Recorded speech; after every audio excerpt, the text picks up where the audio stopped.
Hello বন্ধুরা, আশা করি আপনারা খুবই ভালো আছেন।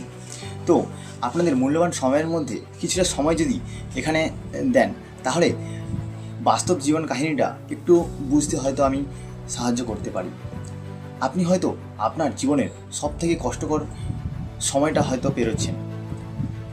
এই সময়টা সবার জীবনে গুরুত্বপূর্ণ, কারণ এই কষ্টটিকে কাজে লাগিয়ে সফলতার দোরগোড়ায় আমাদেরকে পৌঁছাতে হবে। এই হারটিকে সফলতায় পরিণত করাই হলো তোমার কাজ। তুমি এখনও তোমার জীবনের বা তোমার গল্পের শেষ পাতায় এসে পৌঁছাওনি বা শেষ অধ্যায়ে এসে পৌঁছাওনি, সবে তো শুরু করেছো। এই ব্যর্থতাকে সফলতায় পরিণত করো। আমাদের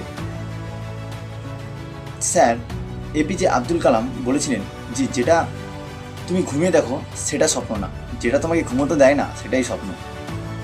হয়তো তোমার দিনটা এখন খুব কষ্টের মধ্যে দিয়ে যাচ্ছে, কিন্তু একটা দিন আসবে যখন এই সমস্ত কষ্ট দূর হয়ে সফলতা তোমার দরজায় এসে করা নাড়বে।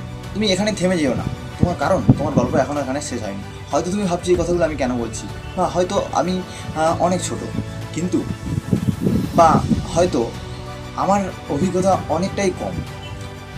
আমি আপনাদের মতো এই জীবনে পেরিয়ে যাচ্ছি, তো আমিও এগুলো কিছু কিছু বুঝছি, সেটাই আপনাদের সাথে শেয়ার করলাম। ভিডিওটা যদি ভালো লেগে থাকে একটি শেয়ার, কমেন্ট এবং লাইক করবেন।